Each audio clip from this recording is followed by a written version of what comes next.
Junior Show. Tomorrow on our program, our very special guest will be none other than Mr. George Johnson, the founder of Afro Sheen Products and Cosmetics. He is walking and living Black history at 97 years old.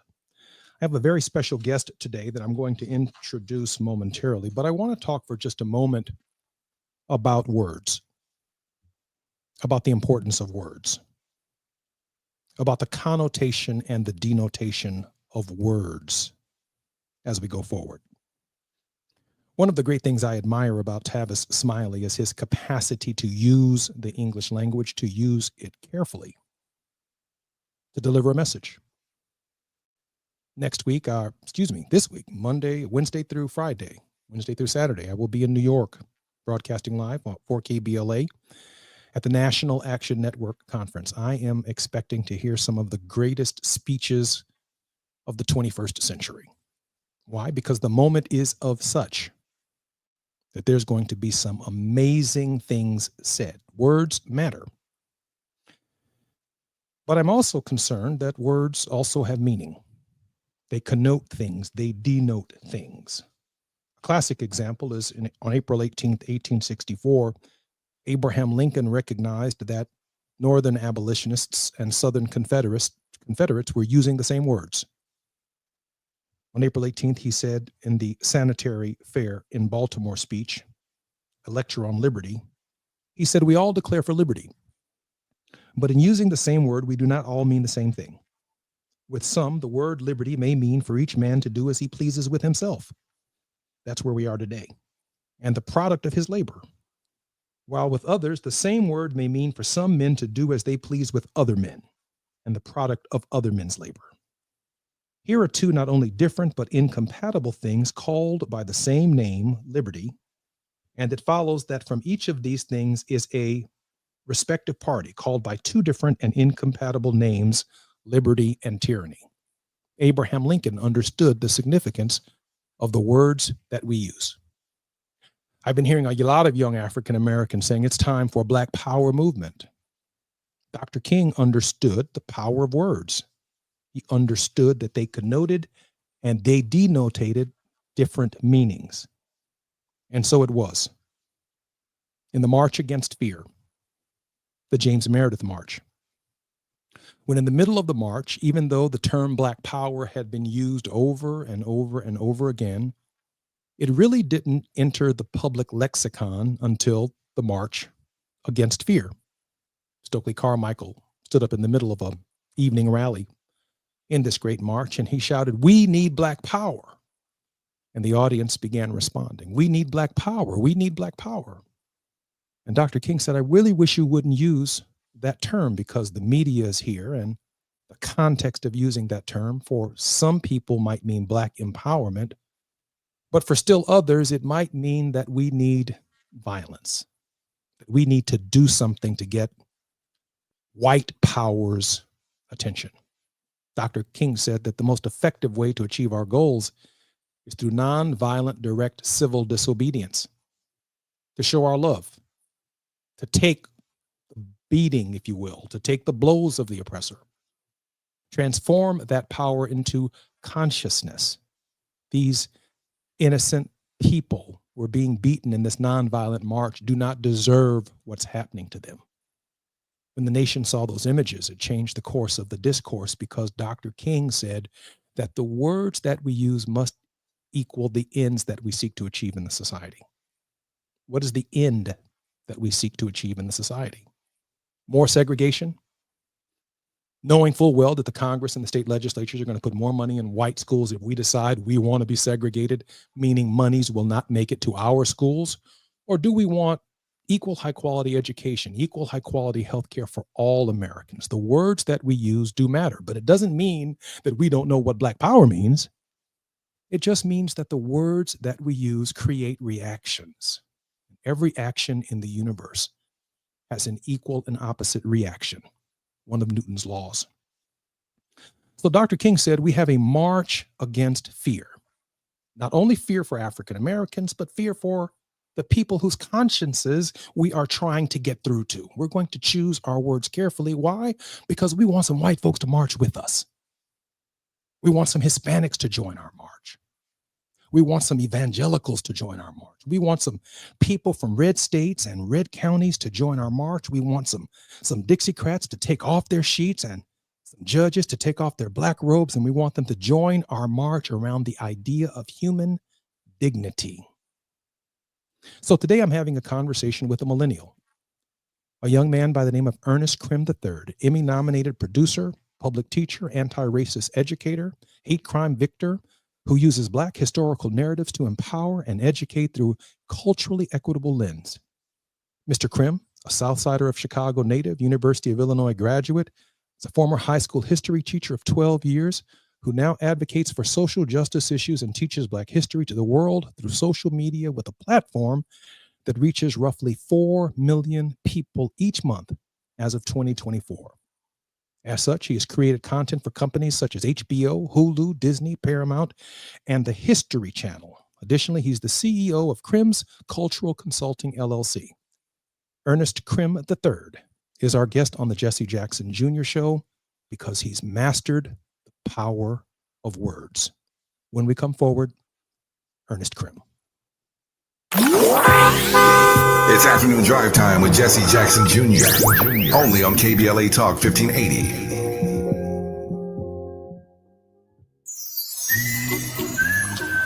Before the fire, Altadena was a real-life Wakanda. A thriving Black oasis just 15 miles from downtown Los Angeles. 80% Black residents were homeowners, building intergenerational wealth against the odds. It was a hub of Black-owned businesses, churches, and cultural institutions. It stood as a symbol of Black resilience and economic independence. Then, in a matter of hours, it was gone. The fire tore through homes, swallowed businesses, and left behind a painful void. But was it just an unstoppable act of nature? Or was negligence involved? Did officials ignore early warning signs? Were the response efforts delayed or insufficient? What role, if any, did corporate or government failures play? Survivors are demanding answers.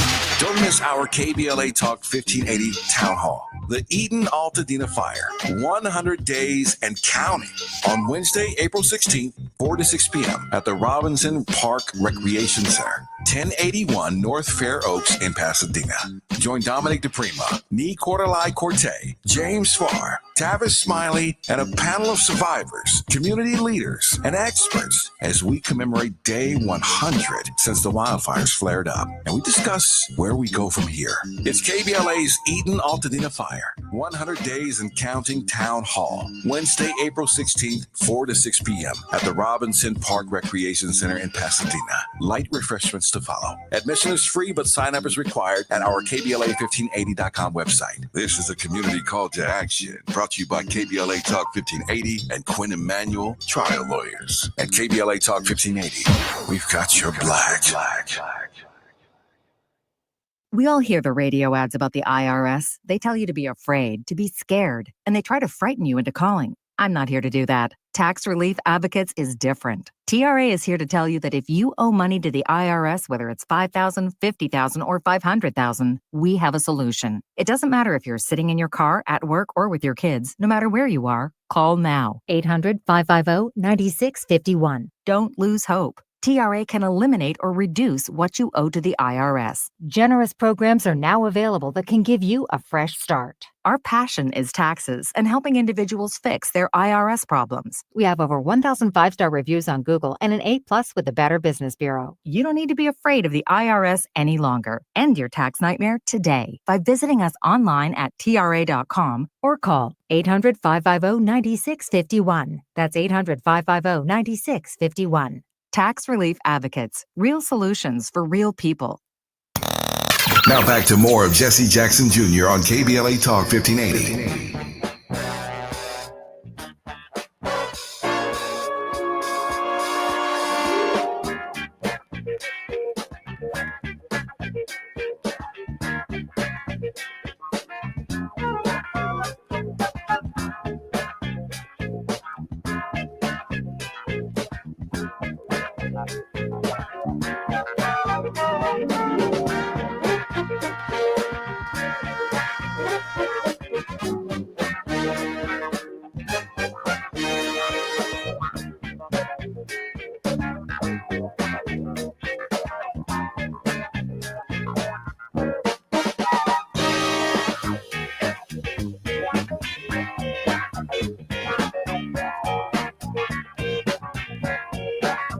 I'm Jesse Jackson Jr. Looking forward to the Jesse Jackson Jr. show. My special guest is an Emmy-nominated producer, public teacher, anti-racist educator. He has collaborated with CNN, HBO, The Washington Post, ABC, NBC, PBS, CBS, NBC, and Newsweek, and various other media outlets. Ernest Krim III, welcome to the Jesse Jackson Jr. show. Hey, Brother Jesse, thanks for having me. It's a pleasure being here. Man, I am particularly honored that you are here because I woke up one day and I was an old man at age 60.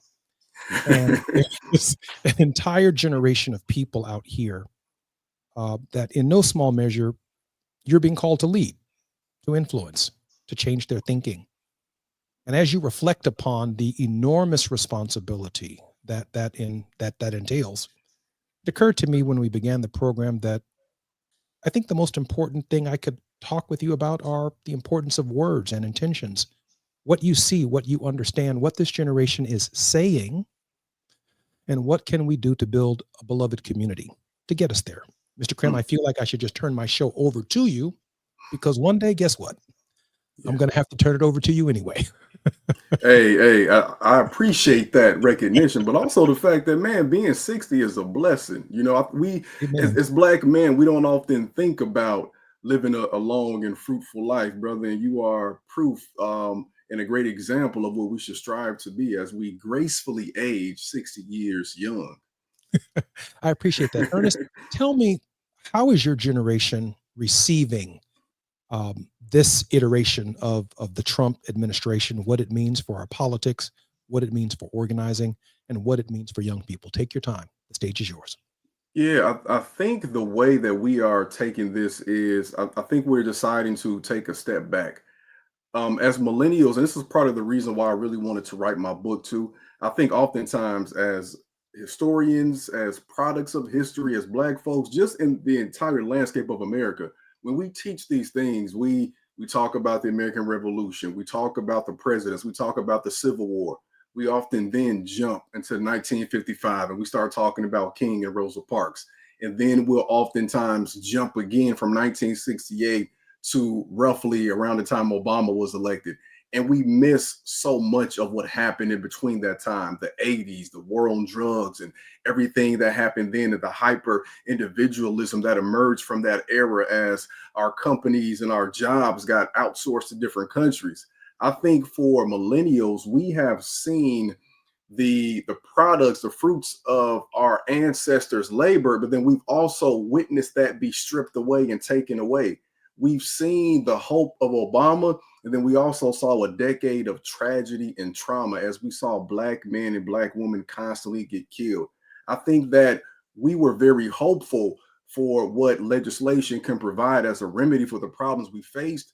But speaking for the people in my circle, I think that we are frustrated to see that there are limits to what we think is possible within a certain structure. And from the conversations I've had, and of course, the viral videos we see, Black people see in my generation, my era, that everybody's talking about protests and everybody's talking about going out, everybody's talking about hitting the streets, especially on April 5th. And we are saying that we don't know if that's the best route for us to take in this time, in this period. For me, it seems as though we are hearkening back to a renaissance. And I say a renaissance in terms of what we saw in Harlem 100 some odd years ago, a renaissance that we saw, of course, in Chicago, where I'm from, Bronzeville, where we saw in Tulsa, Oklahoma. I think that we are saying that not that we aren't going to protest, but that the protest looks different for us. We were shown one image of what protest and agitation looks like. We were shown that King took one way. We were shown that there was only one way to get this done, but we don't think that we were properly taught about the other avenues. And how I feel right now, too, personally, is I think that we have to find ways to double down on community care, double down on mutual aid, and then from that standpoint, see the ways in which electoral politics can support us in that method. Especially in my community where I live now in the Chicago area, today is an election day, and I wholeheartedly expect the numbers, the turnout to be extremely low because traditionally, this is a mixed community, the numbers are below 10% for local elections. I Mm. don't think that, right or wrong, I don't think that my generation truly believes that that's the best way for things to change. My response to that is that it's one way for things to change. And I think as a result of only learning about that one way or being fed that one way, we have not been taught about the variety of ways in which we can make things more equitable for our community and all people in this country. I think wow. Let me start with the wow. I think my listeners, our listeners, fully understand why you are our guest today, because you're offering us insights into what your generation of millennials think. In that, in those remarks, you mentioned that there are limitations that they see, and the way in which it has been presented. Dr. King was a way. And even as I see you live right now on YouTube and the various platforms for which we're broadcasting, beyond the KBLA radio platform all over California, and particularly Southern California and Los Angeles, I see there's a picture of Malcolm X behind you. That clearly is a way, right?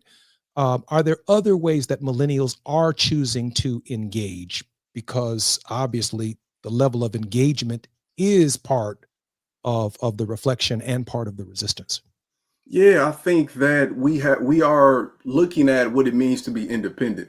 And I caution people with that too, because I think that we have to be clear on what independence means. I often hear a lot of us talk about doing for self, and that's a loaded statement to your, going back to your point about choosing your words carefully. I think that we have to be sure that we are finding ways to do for community. I think Mm. that's what it is. I think from being born in the 80s, as a product of the South Side of Chicago, I was fed the dream of Jordan.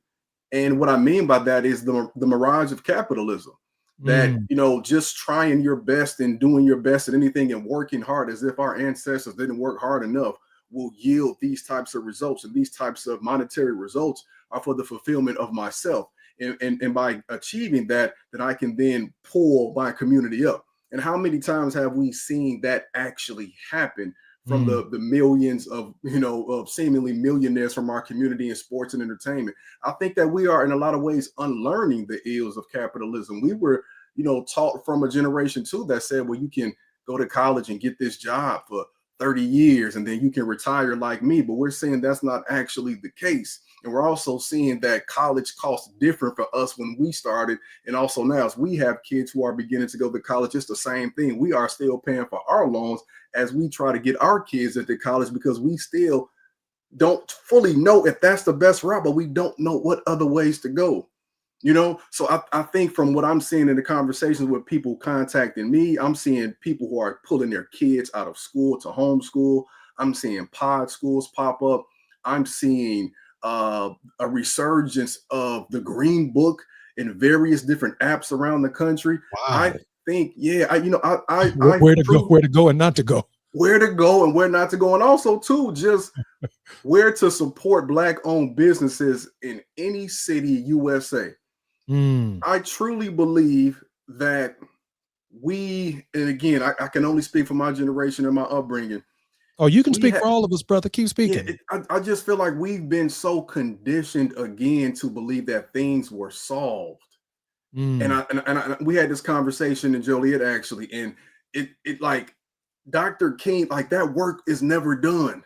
Mm. That work is never done. I truly didn't imagine when I was studying Black history, almost 20 years ago at U of I, that that information would empower me to want to stand up and speak up. But that's what it does. That's what I mean by the book title, How Black History Can Save Your Life. You cannot see this stuff that happened then and then see it reoccurring now and not see that something's wrong. Because if the past injustices begin to emanate itself in the present day, it is up to us to do something if we notice that trend. Mm. So we are saying pull back, not pull back from our community, but pull back from the advocacy that seems to only benefit other folks and where we are Mm. left out.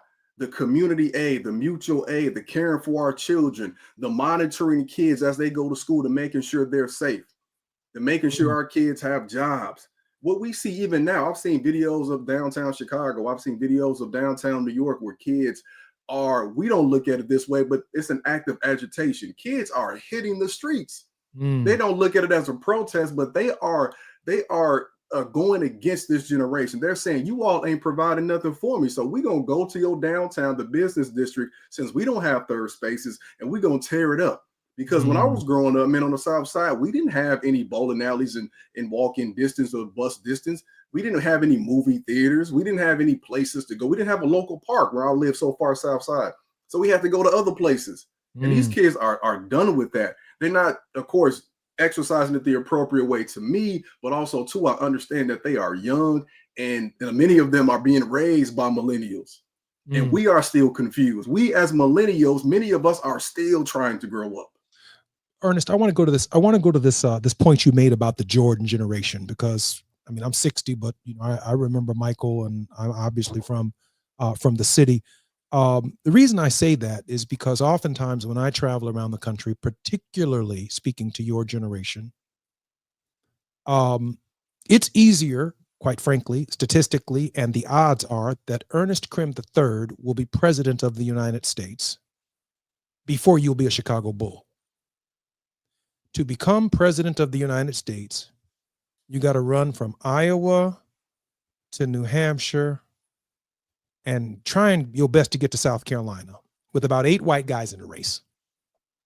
By the time you get to South Carolina, ask Barack Obama. South Carolina, ask Joe Biden, is going to save your campaign when black people in South Carolina, about 45% of the state, vote for you if you make a good case to them.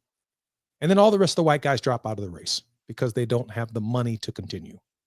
So you got to beat 8, 9, 10, maybe a dozen, like my dad did, white guys in about 3 states to get the platform to make the points that you just made. Then you get to the Democratic convention. Of course, you have to run against whatever the other side presents. To be Michael Jordan, I mean, there are more teams in the NCAA than the Sweet 16, right?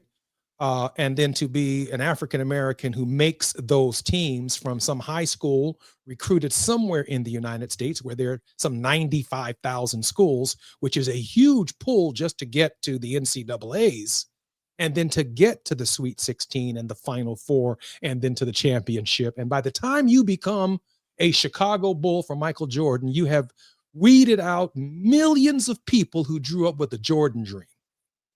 But at the same time, you said, and I only have about 3 minutes before we come forward. At the same time, you said, this generation today, April 1st, April Fool's Day, is an election day in many, many parts of the country, today and tomorrow, over the next couple of days. They're not voting. When you have a better chance to be the congressman, to be the senator, to be the president of the United States than you do have of being Jordan. I'm wondering why your generation feels disaffected and not willing or unwilling to participate because of all the ways that they choose. The one that's readily available to them to vote is something they're picking and choosing, and like you said at the beginning, stepping back from. I would say I think it's because we've been miseducated. I think I'm thinking of Dr. Carter G. Woodson now.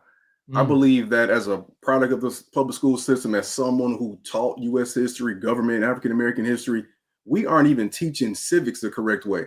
So we're mm, selling kids a pipe dream of what politics actually is. Our kids will mostly graduate from these institutions without even knowing who their mayor is, without knowing who the city council member is, the alderman is, their local mm, state rep. So we think that the president is a superhero or is a king, when in fact that mm. we have a system of checks and balances. And if we understood the different levels of this system, federalism, we would have a better idea of how we can actually agitate for change. But when you think that that one person can do everything and then that person doesn't, especially for your community as you perceive, then you think that it's pointless. If we're able to start at a local level, I think we have a better idea of how this actually happens and what can be done. Wow. My very special guest on this edition of the Jesse Jackson Jr. Show is Ernest Krim III, Emmy-nominated producer, public teacher, anti-racist educator. He's been a contributor on CNN, HBO, The Washington Post, ABC, WGN, PBS, NBC, and news mediums. And he's a millennial. Has his head screwed on straight. He's a family man. He has children. He's thinking about the future, and he's thinking about the ways in which a new generation of Americans, particularly African Americans, can empower themselves. He is a high school teacher who decided not to pursue a course or a career at this stage of his life in law or medicine, but to really, really give back and to interact with these young people. He's a real American hero. He's our guest on the Jesse Jackson Jr. Show. When we come forward, Ernest Krim III. It's afternoon drive time with Jesse Jackson Jr. Only on KBLA Talk 1580.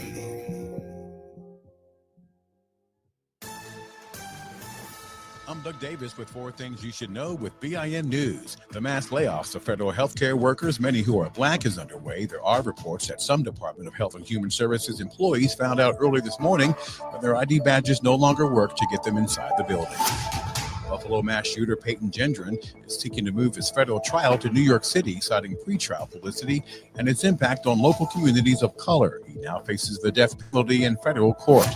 Black Senator Cory Booker is still speaking on the Senate floor as part of a protest against the Trump administration. The New Jersey Democrat started his marathon speech at 7 p.m. Eastern time last night and says he'll go as long as he's physically able.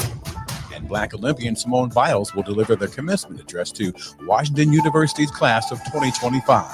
The most decorated gymnast in American history will speak to thousands of graduates on May 12th. Get BIN News on demand 24/7 on the iHeartRadio app. Attention parents of high school sophomores, juniors, and seniors. CBU is offering one 8-week online general ed course free of charge. Courses are online. There's no application fee and the first class is free. Classes start May 5th. Apply now at calbaptist.edu/PCC.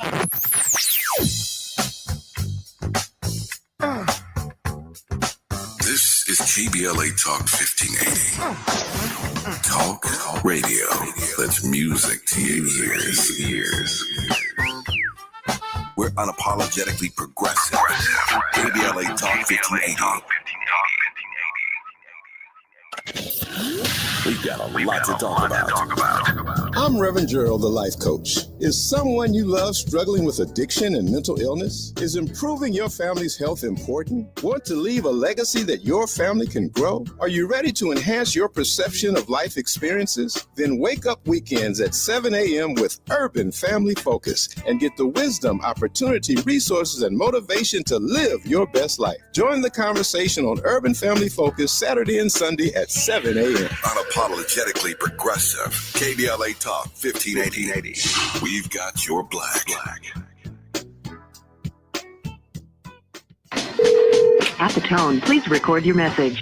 You ready? I drop it. Mr. Tavis Smiley, preach it. Thank you, man. Politics in this country is crazy. You put things in perspective that even I didn't. The right is playing fast and loose with facts and scapegoating everyone under the sun, especially black and brown people. As a white man, I do not agree with this, and I am on my black and brown brothers and sisters' side. Fight the good fight. You know that I am part of the resistance. Let's fight the power. Our freedom of speech is freedom of death. We got to fight the powers that be.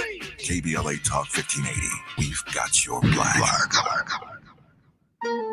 Hi, I'm Dominique DePrima, and it's almost time to celebrate KBLA's 4th anniversary, coming up Juneteenth 2025. We'll be marking the achievement with 4 key community events, including a special symposium, luncheon, and brain trust hosted by me entitled The State of Black Women in Los Angeles. Keep it locked here for details on how to join us for this groundbreaking symposium examining the unique challenges, triumphs, and contributions of Black women in Los Angeles in the areas of education, healthcare, community leadership, cultural and political contributions. This public convocation will provide a critical forum to address the specific social, economic, and political realities facing Black women in LA today.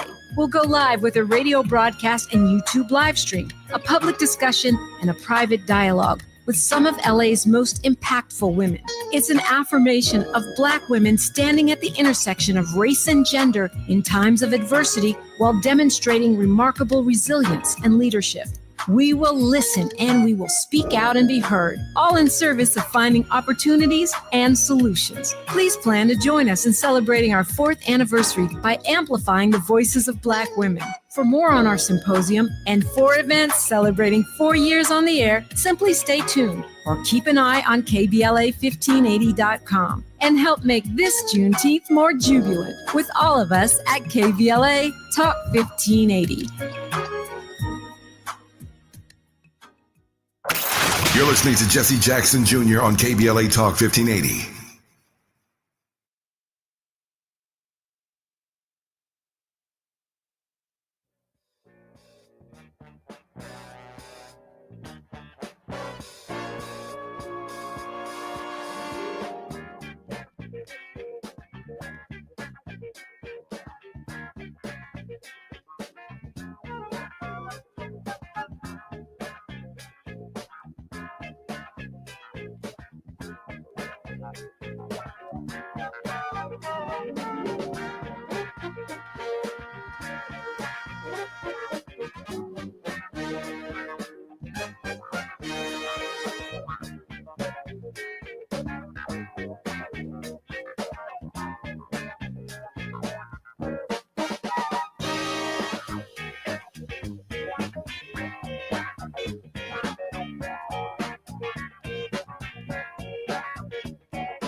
I'm Jesse Jackson Jr. Welcome forward to the Jesse Jackson Jr. Show. My very special guest is Ernest Krim III. Ernest, I'm going to need you to unmute yourself. He's an Emmy-nominated producer, public teacher, anti-racist educator, and a thought leader, an influencer with more than 4 million people who follow him. We're having a conversation about millennials, about a generation of Americans who are engaging the system differently than we're engaging it. And I'm reminding him as well that John F. Kennedy became president of the United States by less than 1 vote per precinct. 160,000 votes in the right place around the country at the right time elected John F. Kennedy over Richard Milhouse Nixon. So every single vote counts. Anybody sitting on the sidelines can contribute to disaster for what we've accomplished as African Americans. I want to put up your first book and ask you, Ernest, if you could share with us what your thoughts were when you wrote Black History Can Save Your Life. Yes. So thanks again for allowing me this opportunity to even talk and discuss about my book.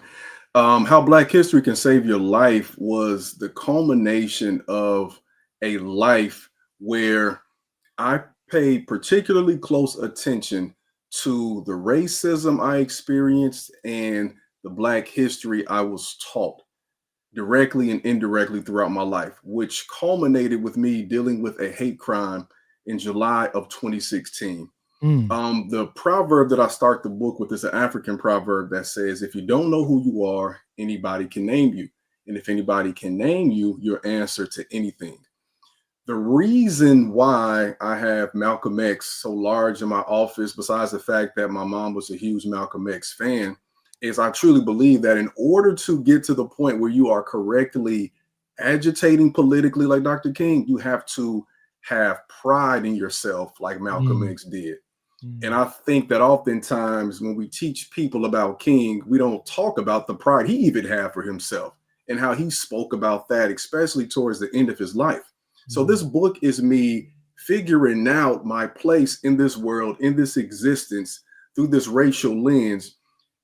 Essentially, every time I got punched with metaphorical racism or microaggressions or systemic issues, there was Black history, the thing that I was being taught that countered it, the counterpunch that said, no, you actually are somebody and this is how you get forward. So it goes from 6 when I was being bused to a white neighborhood, again, to the point where I dealt with the hate crime. And it's essentially telling people that if we, especially as Black folks, want to understand what it takes to push forward, we have to have a strong self-image of who we are. We have to be able to use all these different examples of people who dealt with past issues, and also too how we can use that in a proactive way to push forward. And for the people outside of our community, it will allow them to see the ways in which we are impacted by this so that they can be better advocates and allies. Several of my friends who live in Los Angeles said that they had purchased your book, Black History Saved My Life, how my viral hate crime led to an awakening. I think that's your second book. Share with us, I guess, in part, what motivated that as well. Yeah, so that's actually my first book, Black History Saved My Life, How My Viral Hate Crime Led to an Awakening. And what I just put out on March 25th is essentially the second edition of that book. And just to kind of give you some context, the first version, Black History Saved My Life, came out in February of 2020. I self-published it. And as you know, 2020, February, a few weeks later, the world shut down. And everything changed forever. Then a few months later, we saw what happened to George Floyd, and everything changed once again. So I felt like with it being 5 years since the book came out, I needed to add some more context. I needed to add some more reflections about what happened then. Then also, too, I didn't turn the book in until after the election. So I even have a few thoughts about that, because I think what's interesting is, as I was writing the book for the first time and I was teaching in the class, I was teaching at a majority Hispanic school. I had kids who were undocumented. And what I was going through during that election cycle in 2016 mirrors what so many teachers and people are going through right now in 2025, to the point where history is literally rhyming again. It's literally going in that cycle. So to me, it's even more relevant now than it was 5 years ago when I first released it. How can our listeners get your books? You can purchase that book on any site that's selling books. Essentially, my preference would be an independent Black-owned bookstore. I'm told in LA, Reparations Bookstore, I believe, has it for sale. You can also find it Semicolon in Chicago, the Book Joint in Chicago. They all have websites. Barnes and Noble has it, bookshop.org, or you can just go to my website, ernestcrim.com. This brother right here is true to the cause. Because I was gonna, tell y'all the easiest way is to have that man delivered to your front door. But he says you need to go to the Reparations bookstore in Los Angeles. Yes, let's because support we our believe people. it is sitting right there. We have a few more moments before we come forward in this particular segment of the show. About these millennials, are they interested in running for office? Are they interested in state legislatures, state Senate seats? Did the Obama era inspire them? And let's talk about our sisters for a moment as well. I mean, Kamala Harris inspired me, motivated me. And Black women, as you know, have taken over, rightfully so, assumed their rightful place as the heads of the Democratic Party, the most loyal base within the Democratic Party. I know you have daughters. And so this has to be an inspiring period against the backdrop of all of the tumult that we're experiencing in the country for Black women. And I wish I had statistics to prove this, but I don't think by and large millennials are seeking to expect within our community. I don't think that we are seeking to fill those roles. And again, I wish I was able to compare it to a different era, but let's just say the Reconstruction era, for example. We don't have kids who are aspiring to do that at that same number. I think that the aspiration is we are equating financial success with freedom, for better or for worse. So we're not necessarily seeing that pathway. I think also too, when you think about what Obama had to go through as a very honorable man, as someone who rarely ever sweat on camera, all the racism he dealt with. And we think about the fact that too, a lot of what he did led to this white lash. Not that I'm not, of course, not saying this is his fault, but we're just thinking about all that comes with it. And for many of us, having also even seen what happened to our great leaders of the past, the idea essentially is that there are other ways for us to contribute to family success or personal success. I don't think, I'm sorry, I think we discount the impact of what we have seen in the media during our lifetimes too. We are a generation of children who, again, thought that those issues were resolved. And then we grow up in an era where we also begin to see immediate gratification. So when you talk about political change, that's a slow process. That political change might not come when I'm alive, right? But I need something now. I need something for my community now. My community is starving. My community has been waiting for justice. So is that the best route, right? But Ernest, I would also, I'm sorry, go ahead. I didn't want to cut you off, but I do want to say that, let's say that Obama might be the conscious memory, right? But there's a white lash to Jackie Robinson entering the major leagues. There's a white lash to Joe Louis knocking out Max Schmeling, right? I mean, there are these expected, as soon as you become the first African-American woman cardiologist or the first African-American male brain surgeon, over the course of the last week or so, we've had some serious top 0.0001% in the world academic scholars in their particular fields in medicine, only to find out that when they walk into the hospital or into the surgery room, someone goes over and talks to the nurse and anesthesiologist and won't even approach the physician because they can't imagine that the Black woman is the surgeon. Or, when I entered Congress, or Cleo Fields entered Congress, our colleagues asked us to go get them a cup of coffee thinking we were interns. So I say that to say that part of the cards that we've been dealt has been the idea that there's always going to be this lash. I'm Jesse Jackson Jr. When we come forward, Ernest Krim is going to respond to that. We're going to continue our dialogue, and then, as I've asked all of our guests, Ernest Krim is going to end us on a word of hope. I'm Jesse Jackson Jr. While you're stuck in traffic, we can at least bring you up to speed on the news of the day. You're listening to Jesse Jackson Jr. only on KBLA Talk 1580.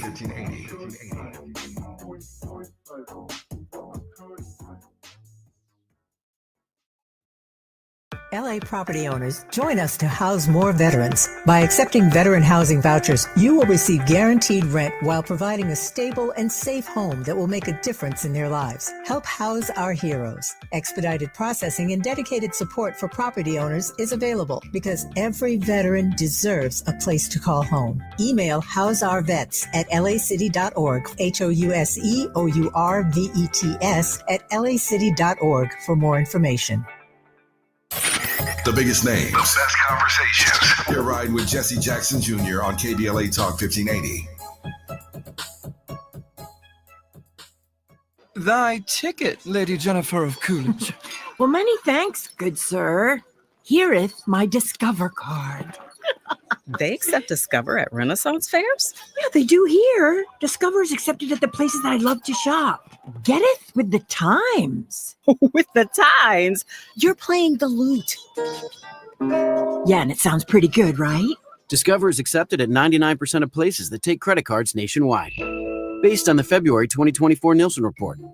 Our daughter Jessie loves playing detective. A clue. But since we discovered she has sensitive skin, we've been playing detective too. We thought the problem was our puppy. But it was actually our old detergent. Aha. So we switched to Tide Free and Gentle. Tide Free and Gentle provides an excellent Tide clean, and it doesn't leave behind irritating residues like dyes or perfumes. So it's gentle on your skin. Case closed. If it's got to be clean, it's got to be Tide Free and Gentle. KBLA Talk 1580. We've got a lot to talk about.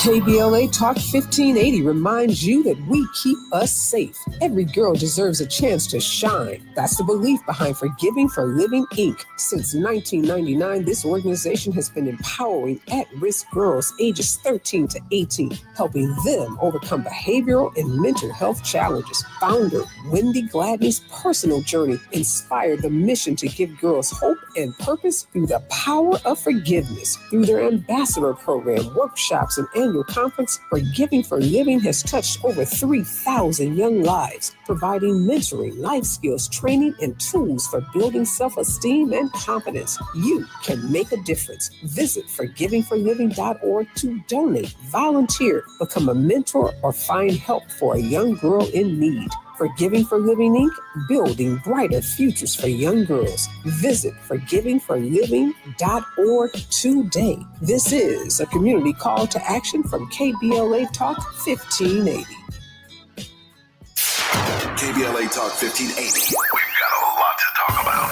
KBLA Talk 1580, connecting you with services and solutions. The Autopsy Initiative provides a second autopsy free of charge for victims' families who have lost their loved ones due to a police-related death. The services offered through the initiative include the completion of a second autopsy, disclosure of preliminary findings, and a final autopsy report. A police-related death is when an individual is harmed by police officers using deadly force, which results in an individual's death. Police-related death includes in-custody deaths, including those that arise during contact with law enforcement officers during arrest, pursuit, booking, transport, or incarceration. The Autopsy Initiative has a team of board-certified pathologists on call. An autopsy request may be completed by anyone with a close relationship with the victim, which may include the victim's spouse, partner, relative, close friend, or lawyer. To request a free second autopsy for a victim of police violence, please visit knowyourrightscamp.com. That's knowyourrightscamp.com. Then click on Autopsy, then click on Request. At KBLA, we believe in justice for victims of police violence. We say their names, and we don't black down. This is a community call to action from KBLA Talk 1580. Life blooms in beautiful ways. The Afia Center invites you to celebrate at the end with Red Gala, honoring the strength and resilience of Black women living with HIV. Join us for an evening of empowerment as we launch the Barbara Cambridge Scholarship and kick off Herstory Month with our theme, Life in Full Bloom. Your support helps create vital HIV programming and builds a future where every voice is heard and every story matters. The end with Red Gala, because every flower deserves to bloom. To learn more and to donate, visit theafiacenter.org. Now back to more of Jesse Jackson Jr. on KBLA Talk 1580.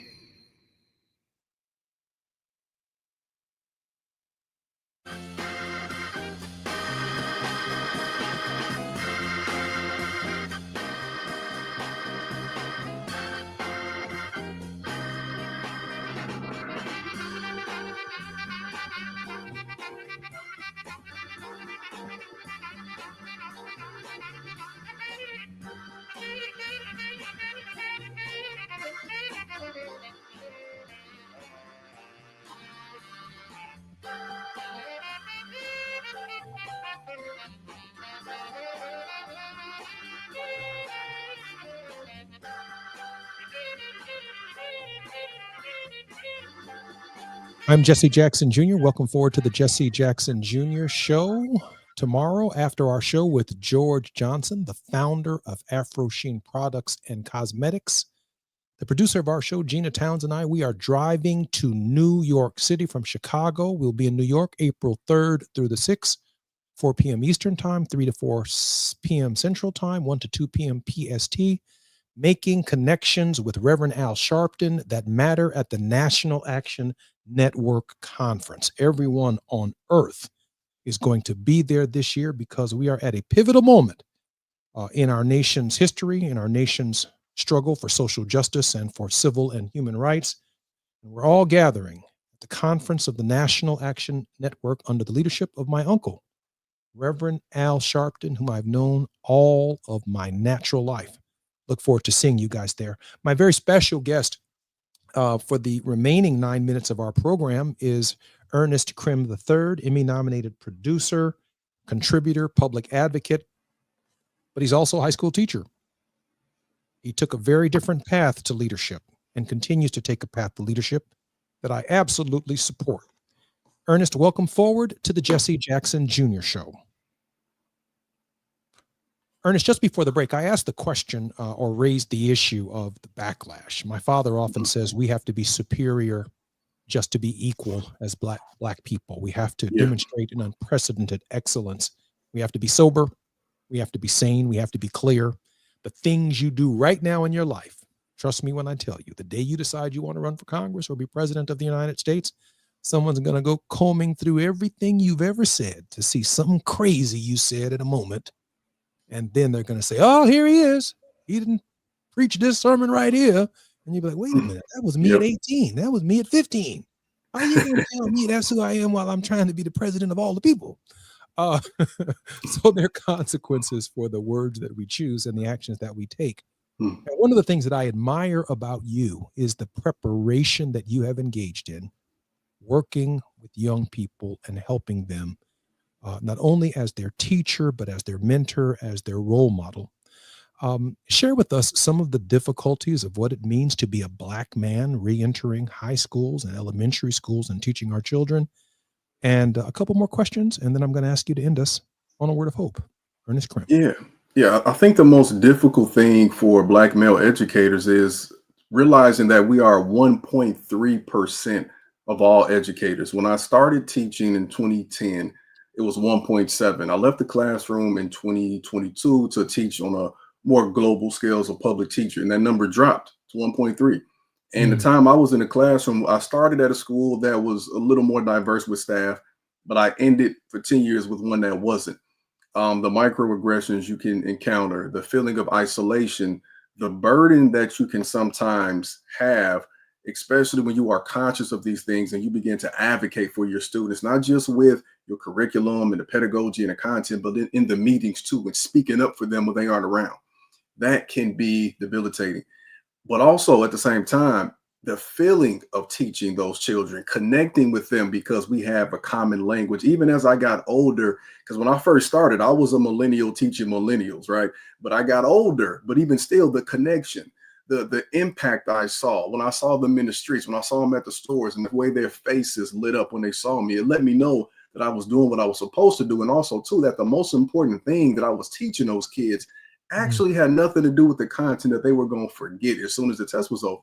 It was teaching them those skills, the character traits, how to be an honorable person, how to be a respectful person, and how to not just use this information to pass a class, but to also want to engage in community work. And that's one of the things I'm most proud for. It can be a difficult thing, but for any teacher, regardless of background, it's a difficult task, especially now. But it's something that we need and we have to continue to commit to make this place better. But none of that stuff that you just mentioned is in the curriculum. I mean, this is Ernest Krim separate and apart from geometry, American history, African American history. I mean, you said you were teaching character.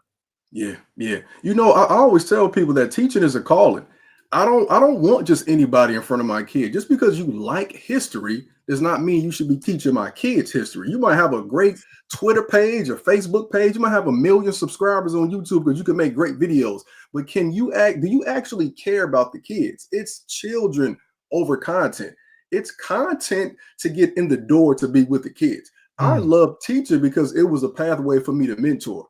That way, I didn't have to create a nonprofit first to get through the door. I could just be with the children every day and teach them, right? Fred Hampton says, you got to love the people. And to me, that's the best way to get to it. If you love the people, then you start with them at one of their youngest ages because you can help produce what will become a better country if we commit to teach them the appropriate way. Tell me how you bring these lessons home to your children, and then we'll talk about a word of hope. I bring these lessons home because I help my kids understand that you don't just learn in school. My kids learn more about Black history from me. I want them to understand that the school is not, regardless if the demographics of the educators look like you, I cannot expect them to teach you about yourself more than I do. You come from me, you come from our lineage, and I understand what you need to know better than them because you have half of my traits. So I teach them, these skills. We were talking about Kamala Harris. We were talking about the election. We were talking about things that are we talked about what Trump is doing with museums, and we talk about when they get home today, we'll talk about what Cory Booker is doing. I'm going to take them to go vote as soon as we get off this call. So like our kids have to see that even if you don't have a degree in education, you can take them to a museum, right? The best form of teaching is actually, the best form of learning is actually attempting to teach it. So if you don't know it like we do, you don't have to. Just pick up a book and read with your kids. Learn together. The curiosity is what's going to keep us going. Asking those why questions will keep us going. Ernest, we have about 2 minutes before the end of the program. Beyond the classroom, share with us a word of hope. Yes. One of the things I would like to add about our conversation about millennials that I forgot to mention is I believe that we are a generation of healers. We are a group of people, because of the sacrifices previous generations made, could be more aware of the traumas that we have inherited. And for the first time, I would say in our history as a people, we have said we need help. We need therapy. We need to talk to somebody. We want to pray, and then we want to sit down and talk to the psychologist too about what we prayed about. And I think that is admirable. I think that we realize, and this is a big component of my book, that nothing's wrong with us. Something happened to us. For every Black person, every person out there that's watching this that has been impacted by what's going on now, or just historically, remember that you aren't the problem.